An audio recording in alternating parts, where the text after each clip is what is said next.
365, no sleep. Wake up. 365, no sleep. Wake up. Welcome to another edition of Gain and Retain 365, where our goal is to educate and motivate aspiring entrepreneurs. Today we have a very special guest, a fellow podcaster. I'm going to allow him to introduce himself. Well, I appreciate it. I appreciate you for having me. My name is Donte Jones, host of the Jones Wavy podcast, and also the creator of Little Rock Curators Market. That's what's up. How you doing, brother? I'm doing all right, my brother. I appreciate you for having me. I appreciate you for coming, I appreciate the love, man. I appreciate it. I like what you got going here. Most definitely, bro. Yes, sir. Most definitely, man. Same to you, bro. Thank you. I really do appreciate it. It's been a process, but you know, I actually enjoy the process of it. And the fact that as far as when it comes to podcasting, I like the process of just doing things throughout the week and then putting it out and then starting all the way back over again. So the process, I enjoy the process of just as much as the final product in itself that drops every week or whatever. So I do like it though. It's fun. That's what's up. How did you get into it, man? What geared you towards the podcast world? Well, in the beginning, me and my sister, we started out as, you know, just doing Facebook Live once a week. It was called My Brother and Me. Shout out to Jones. She is the creator of Vintage and Soul, so you can follow her, Vintage and Soul, on it, whatever. Well, so we started out doing, you know, just Instagram Lives, you know, once a week, just kind of talking about different topics throughout the week, or whether we talk about like our trauma or, you know, growing up, how we grew up, or just, you know, things that we experienced in adulthood in general. And then we wanted to do a podcast, but it's not as good when she's in Memphis and I'm in Little Rock. Mm-hmm. So we just do it on IG every once in a while. And then with me, I'm very detail oriented. So I feel like I always have to wait till everything is just perfect before I put something out. And that's kind of been like the hold up. People are asking me, like, because I was always talking about it, but I never actually did it because I wanted everything to be perfect. Like I wanted to have the cover art right, or I wanted to have the best mics, or I wanted to make sure I had something to talk about instead of just putting it out and just, you know, growing from like that. So it kind of halted my progress. And then, you know, I was like, you know what, I'm gonna just do it. And, you know, it's been trial and error, because when I go back and listen to the first episode, I'm like, dang, like the sound wasn't that good. You could hear like the dog barking in the background, and you hear me snapping at the dog, telling him to be quiet. But then now that it just is, once I got to, like, right now I'm on episode 7, and so once I got to that, it's just, I see the growth. Like I've been working on the intro, working on the outro, getting some structure, and so it just started like that, and it's just grown ever since, and it's still growing to this day. Man, to piggyback off what you said initially, you were waiting until everything was perfect. Right. And I hear so many people saying, man, I'm going to wait until I get this right and I get that right. Truth is, if we wait until everything is perfect, we'll never get started. Right, it'll never be perfect. It'll never be perfect, man. So you just got to start with what you got and just build on that. That's a fact. And you'll grow. That's a fact. That's true. That's really what, because I was like, man, I wanted this person, and like I didn't have any audio, but I got a computer. Like, oh, you got an iPhone, or like I don't have a mic, or I don't have this, I don't have that, and it's just, you know what, you know, just get it all come together. Right. Like, so just put it out there, and then, you know, just do it. That's basically it. As simple as that, really. Okay. So to everyone listening, man, what's your genre? Who's your audience on your podcast? Really, it's just people in my age group. I'm 32. I'll be 33 in January. So just maybe, I guess they call us the millennials, or what? I don't know what they call us. Keep up with that. Yeah, I don't know what they call us. But yeah, just right now, I didn't have a target audience from the beginning. It was just me talking to just different people, and just whoever decided to listen. Like, really, just whoever decided to listen. Like, the people knew me, they listened, and then they would like repost me or something like that, and then they friends would listen, and it just kind of grew from there. So I don't know necessarily I'm targeting anyone in particular. I just talk, man, and people listen. I don't know if that's a good thing or a bad thing. Wow, that's definitely a good thing if you have an audience, man. So just from looking at the stats, man, who has been most receptive to Your podcast. Women. Certain age group? You said I think your age? I think the last time I checked was like 26 to 35, like 90%, 96% women. Uh, yeah, women. I mean, people go where women are. Women run things anyway. The Right. men go where the women are. True. So if I just keep that, if I just stay genuine to myself, it'll grow on its own. Genuine and being consistent. That's really with me. That's what it took.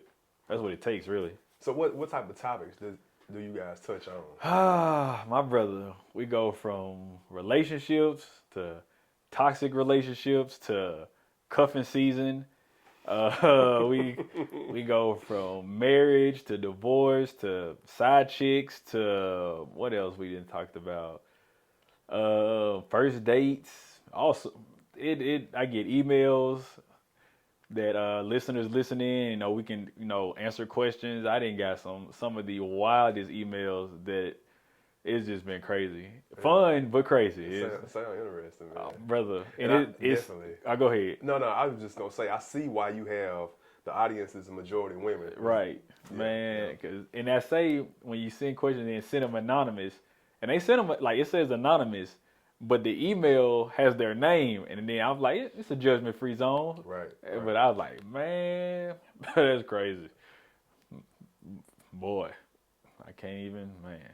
Some wild questions. Brother. Man, and you guys, you release one episode per week? Mm-hmm. We drop every Monday. We record. I try to record Wednesday or Thursday, just depends on the week, and then I do some editing or whatever, and then I drop it on. I drop it every Monday. Okay. Yeah. Man, so what was the most challenging part of getting the podcast going? With me, like I said, I'm very anal, and so with me, it was just I wanted my sound to be right. Like, excuse me. Like, so the first episode, it was me and my sister, or my sister and I. And we were just recorded on my phone. So my phone was like sitting there in the middle. Mm-hmm. And, it was pretty good. And the second episode, my guest, she had her own mic. So then we used her mic.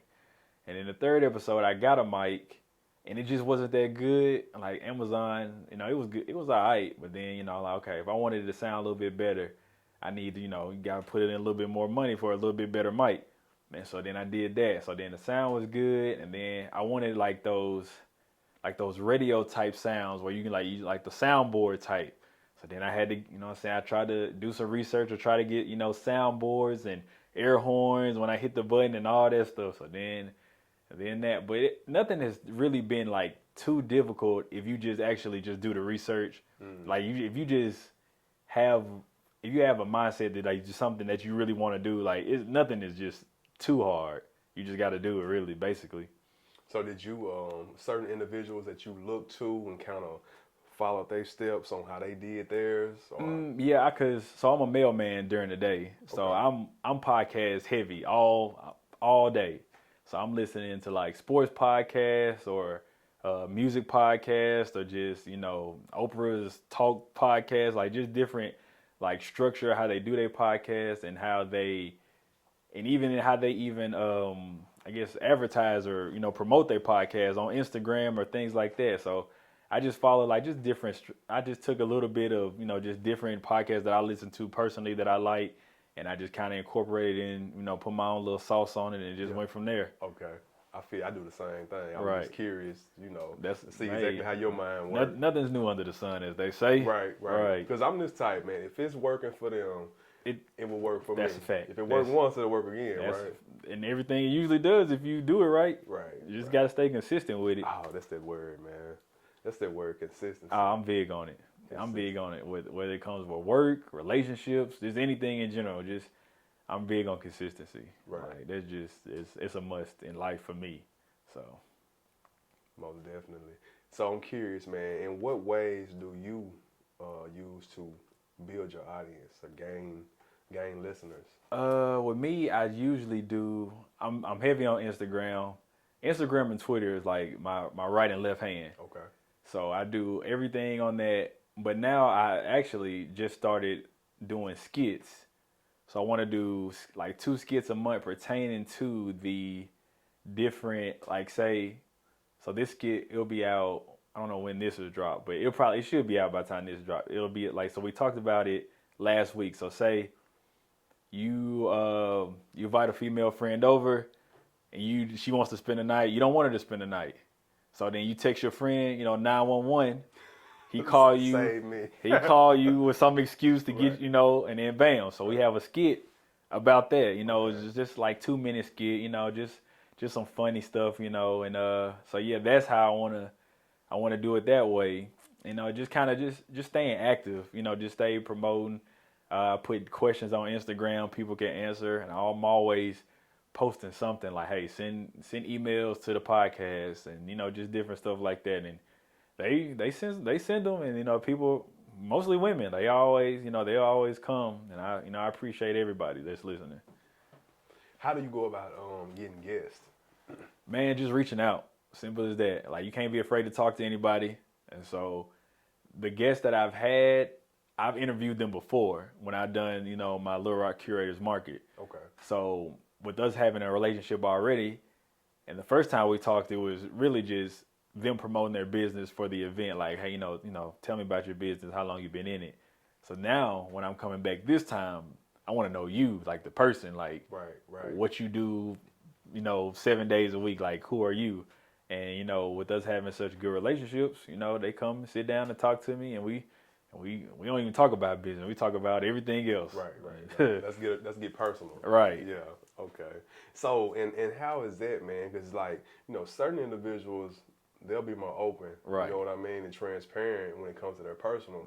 And you have some that are maybe more closed off. How do you get them to open up? You just talking.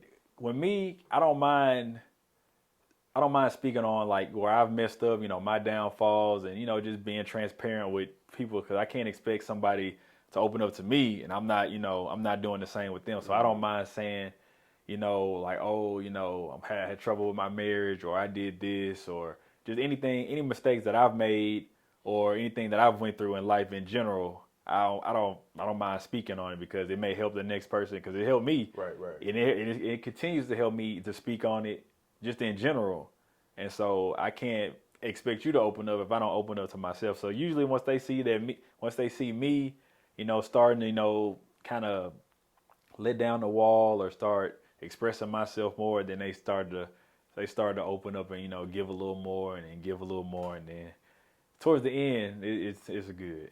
Okay, I was just curious, man, and just really asking for myself, because I mean there is an art to conversation, right? Yes. And you have to be an effective communicator in order to get Yes. information out. Like Correct. I have to ask the right questions at the right time, the right body movements to really get you to. Some people, yeah, but and also you have to know who you talk, because some people, they come in the door ready to talk. You got that right. And now. so that's me. I come here like, you ask one question, I can go off on a tangent if I need to. Okay. But yeah, you gotta know the guests, so you can tell, or you can tell by when they get ready to sit down if they're ready, if they want to talk or they don't want to talk, or it is an art. It takes some practice. Right. And you got those that are more introverted, right? Right. And then you have those that will go off on a tangent, and then it's like, man, it's just gonna let me ask another question. Right. Story. You know what I mean? Yeah. Sometimes me as the host, like, I have to, cause gotta feel their space. Cause if I ask a question, then they're like, yeah, I don't know, or they kind of real short. I'm like, so then I gotta like, oh, let me just keep talking, and but. For the most part, people come along, and being that I have relationships with these people already. Right, prior to. Yeah, so that helps a lot. It's just like, a lot of times I'm interviewing perfect strangers. Right. When we do the interview, that's the first time we meet. That's a fact. You know what I mean? So I try to create a welcoming environment, And it is. This is a beautiful setup you have here. This is nice, and I appreciate it, bro. This is. But I think, like, sometimes, man, it's people in the world that don't meet strangers, right? Mm-hmm. And then you have some that, it's going to take a little while for them to unwind and That's start the conversation with you, It's a work of art. You gotta know. And then, but you as a barber, I'm sure you meet, like you just meet new people every day. That's how I am. Like, so I'm a mailman. I meet all sorts of people every day. I'm up at their crib, in their job, in their business, and I don't like. I've even as a child, I've never been afraid to, talk to people, public speaking, none of that. I don't have a problem with any of that. So Man, that public speaking, man, I mean, that's a beast. was for me. What do you think is harder, public speaking or public reading? Probably public reading, man, just with the fear that You're right. So yeah, once I want to say master, but once I gain the confidence to read publicly, the speaking part is easy. Okay. Like I don't have to read. I can just talk. Right. That I don't have a problem with that at all. Right. Just the fear of like pronouncing a word Right. or something Right. like that. Like, oh my goodness. I got you. That makes sense. Yeah. It's a lot easier Yeah. to just get up here and talk than Read. this. Yeah. Exactly. Yeah, for sure. So man, how does it work with you? What's your prep like? How do you prepare for your interviews? I kind of get the questions, or not the questions, just the topics, just throughout the week, because I try to make sure the podcast is recent and fresh. So I get whatever I see on Instagram or whatever's in the news. I just kind of put it in my notes, and then so I have a co-host, and I just put it in my notes, whatever that I see. I'll text them about it, and then we say maybe have like 15 topics, and we'll narrow it down to about 5 or 7. And then, so it's just basically whatever's in the news, whatever people are talking about on Instagram or Twitter, we talk about, whatever time of the year it is. Say like Christmas, we talk about, what you getting your lady for Christmas, or what gifts you don't want for Christmas, and just stuff like that. So I try to keep it recent. That's good. I'm sure that helps, with the current events, because if it's already trending, right, we're having a conversation about it. Exactly. They'll be in tune. Exactly. That's how I try to just keep it fresh. That's all. Makes sense. And you say you have a co-host. So his name's Chad Mackey. Smacky. He's a chef. Great cook. And that just kind of grew into that as well, because the first 5 or so episodes, it was just me having guests, and then he was the latest guest. And then the chemistry was there.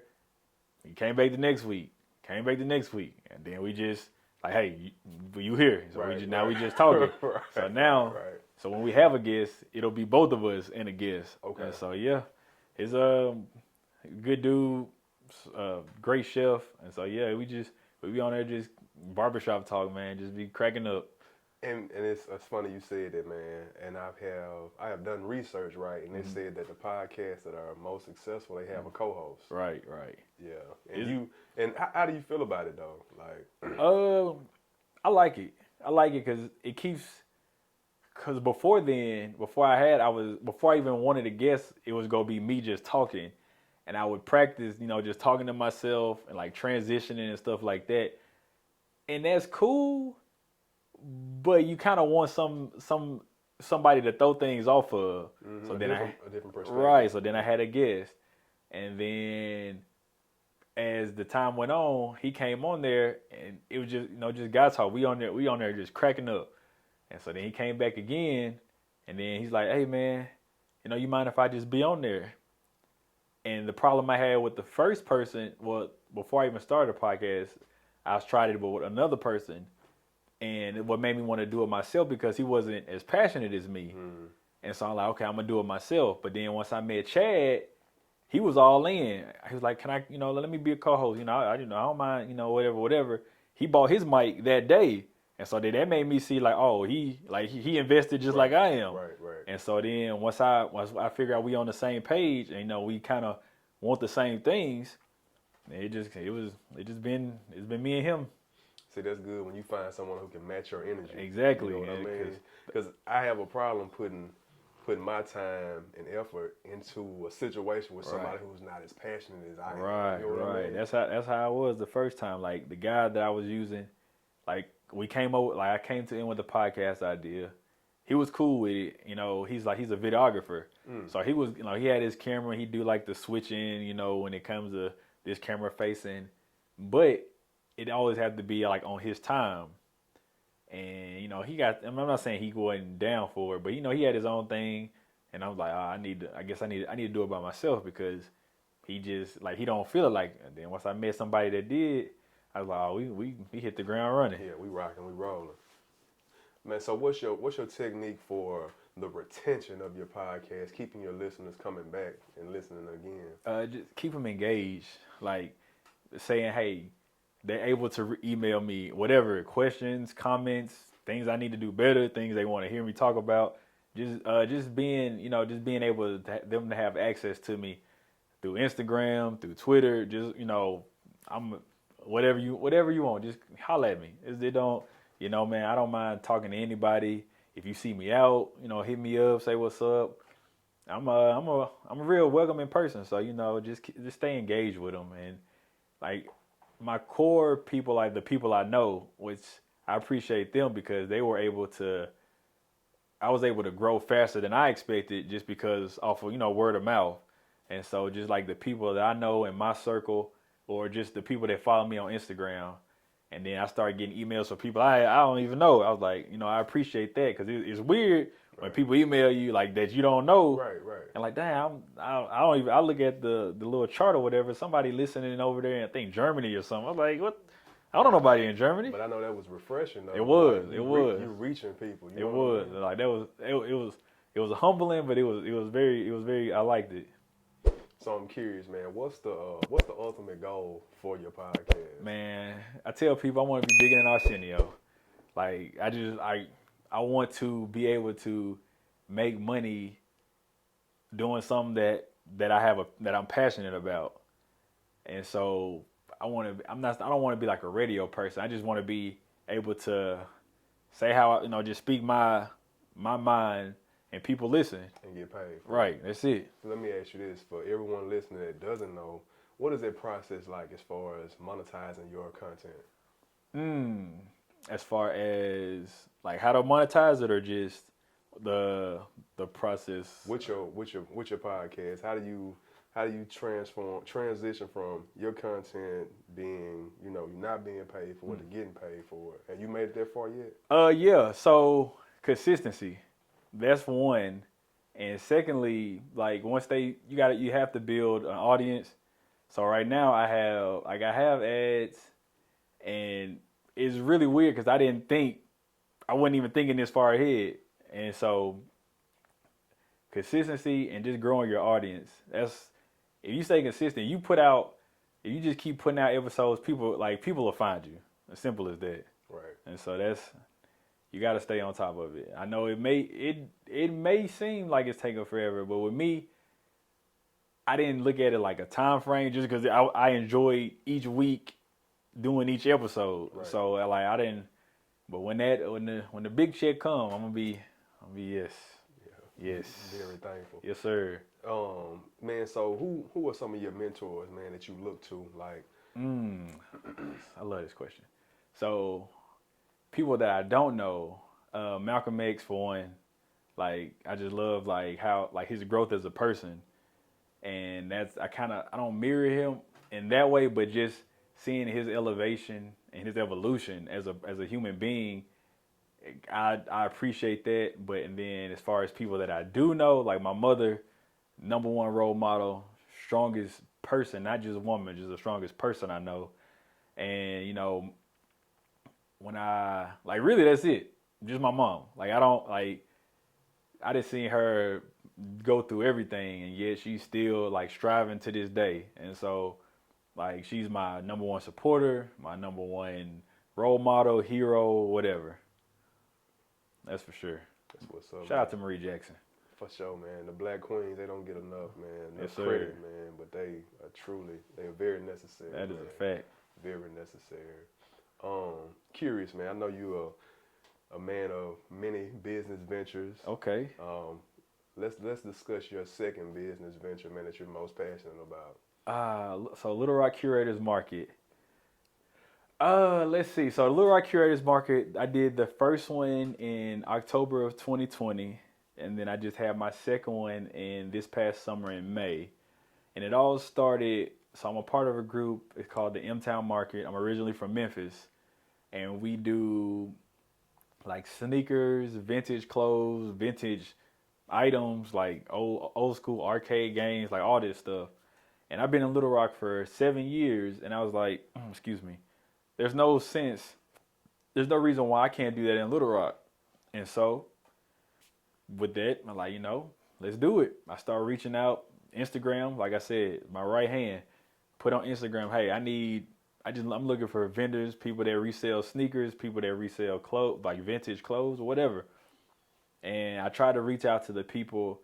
I tried to bring in the people that are known in Little Rock, like Broderick over there at Rock City Kicks, or Taylor Compton over at Oak Forest Vintage.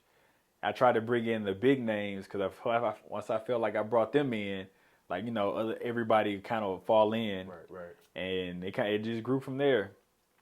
I was kind of weary the first time just because it was in 2020 pandemic. Whether it had rained the night before, it was kind of cool, but it was great. It was a great turnout. The first one was at Bernice Gardens, downtown Little Rock. It was an outdoor venue, so everybody was safe, masked up. And then the second one was at the Lot in downtown North Little Rock. And that place is much better. It's like a big garage. And it was good. It had DJ, had a host, what else I have? It was food trucks, all sorts of stuff. It was just a good time. And it was during the summer, so the weather was better. And it was good. It was a good turnout. Shout out Little Rock Curators Market. So what does an event like that entail? I know you have the different vendors, right? Mm-hmm. So these vendors, they have their Yeah. products for sale, right? Yes, sir. They have Blue River Oil. Like she sells her own oils. I do have sneaker vendors out there. I have people that have their own brand, like Mac and Broderick. And then I have people that just sell vintage clothes, like they go thrifting, and so it started out one way, and I had an idea for that, and then I didn't want to limit myself or limit the brand itself to just sneakers. So then that's when I started bringing in like people's lashes and oils, and I started bringing in those people because there's no sense in me limiting myself and kind of saying, hey, I don't want you because you don't fit what I'm trying to do. And so so I just kind of just opened the door and people just started coming in. Okay. Yeah, are you able to make a profit from that type of event? Of course, my brother. Okay, Come on now. Okay. Come on, bro. I'm just curious. Man. I don't know if I'll ask. I like the people, but hey, I got to eat too. Right. And so right. so but with that, I'm trying to. Also, like I said, I'm very like detail oriented. So my problem with that is just delegating. I'm very I want everything perfect. I'm looking for the venue. I'm reaching out. I'm finding wristbands and finding tables. And so right now I'm in the process. I'm trying to get a team together and I'm trying to lighten my load. Right. Because I'm running with chicken with his head cut off, trying to find this and trying to find that. But once it all comes together, it really is worth it. But profit is everybody want to make money. Okay, for sure. I was just curious. Well, when do you anticipate the next one? I plan on doing it. I want to do it next spring or summer. So maybe like April, May, like I did this past year. Okay. Yeah. Now, the very last one, how many would you say were in attendance? Vendors or just people? People. Ooh, I think we were sitting at maybe like 200. Cause I bought 500 wristbands. I think I only had maybe like the high like 190s or something like that left. So yeah, it was. And what was the entry fee? $10. $10 entry fee? Yeah. Cool. Okay, and then vendors, how much did the vendors pay? $50. Was it? The first time it was 50. The second time it was 60. Yeah. Okay. You had quite a few vendors? Yeah. The first time we had 21. The second time we had 27. Yeah, it was definitely growing. So the next time we have cool by 50, huh? I mean, it just depends on the venue. If I go, right. You can fit them comfortably. Right. Mm-hmm. So but it was good. And you say food trucks come out as well? Of course. Food truck. We had the first time we had tacos. Second time we had Asian food. So it's only one food truck? Yeah. That's allowed. Well, I just kind of I want them to make as much money as they can as well. Right. And so I try to bring everybody to them. and so they can, everybody can eat off of them. Right. That makes sense. I got you, man. So that's amazing, man. So what gave you the idea to do that? What made you want to do that? Well, my brother, I'm gonna say with me, it all started so now I'm finna get like deep. It started in 2019, so that's when I started going to therapy, and I had been here 5 years prior, and I didn't do anything. I was just working, going home, just a regular routine. And I knew I wanted to do more. I just didn't. I was just, once you get married, you start having kids, you just start, work, go home, take care, go do the same thing every day. And then I knew I had trauma, like just from how I grew up and stuff like that. I started going to therapy December 2019, and then throughout going to therapy, I kind of realized, how I was as a person, and that I needed to, just kind of step outside of my box and, just kind of step into myself and my purpose. And it kind of happened from there. Like I said, George Floyd murder happened, and then I knew like it was marches and protests. I knew I wanted to do something, I just didn't. And I'm seeing like all these marches happening around the world, but like there's no goal. Like no one like knows what's after that. And so I'm like, you know what? Let me put together something where people can ask questions and bring people that know more than I do. So I started bringing like politicians and senators and civil rights leaders to tell people like the next step when we're not like what's after marching. We need goal, and we need a goal and a purpose to do, because we can't march forever. We need something.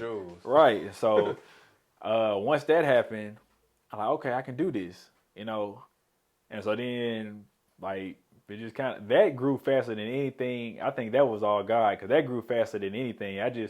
I reached out to one person who connected me to another person, and next thing you know, I got speakers, I got people coming, they want to pass out masks, I got people want to set up, food and t-shirts, and they just wanted to help, and it grew from there, man.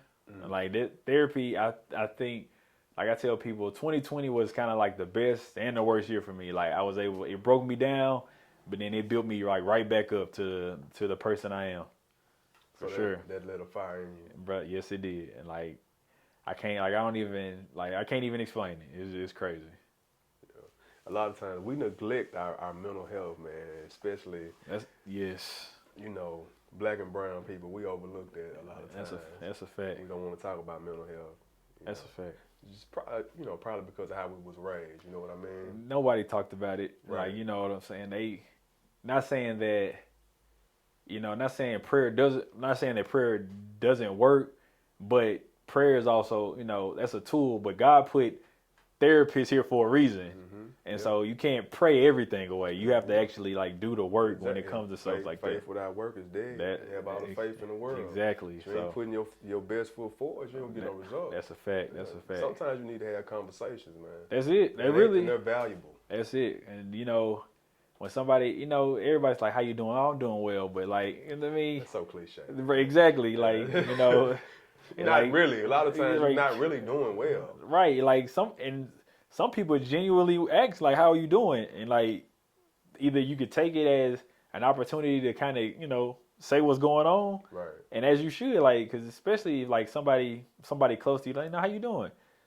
And you trust that person, like, you should be able to open up to that person. That's why, I feel like when it comes to like mental health in general, if you're going through something, like, just talk about it. Right. Simple as that. I mean, either, that person can help you, or somebody else that they know can help you. Like, you shouldn't take on certain things by yourself. That's all. Exactly. Because, man, just that burden alone, man, some people not able to take it and they jump off the cliff. That's a fact. There ain't no coming back. And I saw someone on Instagram, well, I'd rather, hear about your story than someone come to your funeral or something like that. And that's a real statement. That's a real statement. Exactly. My brother, I'm curious. What's the goal for the next 5 years with your events? I'm into fashion just by nature. Like I've always grew up into fashion. Like people ask me like what I want to do. Like if it's up to me, I want to live in New York. I want to have the New York life. I want to be putting events together in New York. Like I want to be catch me front row Fashion Week. Like that's what I want. Like my goal. Like everybody knows me. Like New York City is my goal. Like people know I love New York. Best city in the world. Okay. So 5 years. That is the plan. Okay. You want to be knee deep in the fashion world. It's something about New York. Have you ever been? I have. Did you like it? It's amazing. But did you like it? It was different. You know what I mean? Uh-huh. It's a lot going on. Yeah, I mean, it's not for everybody, but it's for me though. Like I like hopping on and off the subway. I like people watching. I like everybody in their own world going to wherever they need to go. I like I can find a hole in the wall food spot or a impromptu concert here or there. Like I just like New York in general. Yeah, I enjoyed it, man. But I'm definitely like maybe go visit once a year type of guy. See, most people are. I couldn't stay there. Me, I need it. I need it, bro. Too much going on, man. That's the point. That's the point. Yes, sir. I understand, man. We all different. To each his own. Curious, man. What advice would you give the viewers, man, that are looking to start a business, man? Whether it's one of the industries you're in or not, just what advice would you give them? Stay true to yourself for one, and like I say it. I mean, it's probably repetitive, but consistency is the key. Like, don't. You may feel like you're not making enough money off of it, or you're not getting the following that you want, but just stay consistent, and it'll all come. Especially if it's something that you're passionate about. And people say like I'm not in it for the money, and if you're passionate about it, you really not. Like the money will come. So just stay consistent with it, man, and just like don't let anything or anybody, deter you off where you're trying to get to. Right. That's a fact. No matter what it is. And you said that everyone probably says this, stay consistent, but I'm this type of guy. Mm-hmm. Everybody ain't telling the same lie. That's a fact. You know what I mean? That is so. That's every a fact. Tom, Dick, and Harry is telling you to stay consistent. It must be something about consistency. That's a fact. I mean, because that's the only way. Like if you doing something and then next thing you know, you doing something and then it's just not turning out, then most people quit. Mm-hmm. And then you can.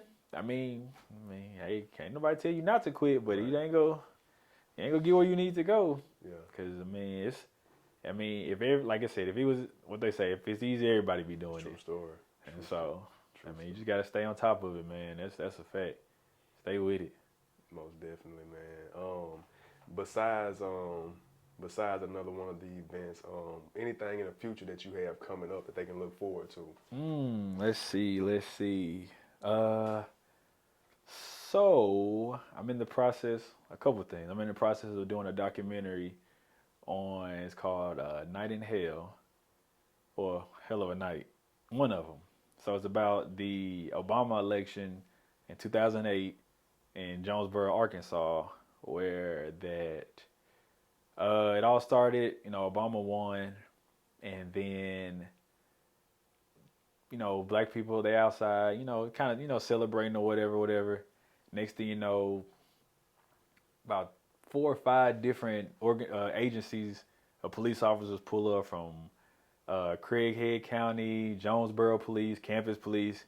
They just come start taking people to jail. This is true story? True story. Okay. Yeah, they started taking people to jail, and it was a crazy night, And then when I go back and listen to like the 911 calls, it was a young white girl. She was like, there are like 400, 500 black people outside. I'm scared for my life and stuff like that. And really? Yeah, so I'm doing a documentary on that, little short film or whatever, and then also I'm trying to do Little Rock Fashion Week. I don't want to speak too much on that because that's a long process. But yeah, those are 2 things I got coming up. Man, I'm gonna stay tuned. I'm interested in that documentary for sure. It was a night. It was a night. Okay, and that was during the time you was in college, right? Yeah. Okay. It was crazy. Wow. That was brushed under the rug, huh? Yeah, it was, man. So I don't know like I said, it just happened so quick. I don't know. They say like, bottles got thrown, and that's how the police got started. I saw they was out there tackling people, and just it was crazy. Like it was wild. Wow. Amazing. Yeah. Trying to get that. It kind of was brushed under the rug. Trying to get everything, as far as like 911 recordings allegedly, and they don't have nothing. Right. But I find it. Right. It's out there. Definitely. That's out there. If you look hard enough, it'll come to the surface. That's a fact. It's coming. Mm-hmm. I got some stuff. Okay. Man, so how can you be reached, man? What's the social media information? Hey, well, you can follow me on Instagram and Twitter, Donte R Jones, DonteR Jones on Instagram and Twitter. You can follow the podcast, Jones Wavy _podcast. You can also email the podcast, joneswavypodcast@gmail.com. So anything you need, just follow me, find me on there. I'm not hard to find.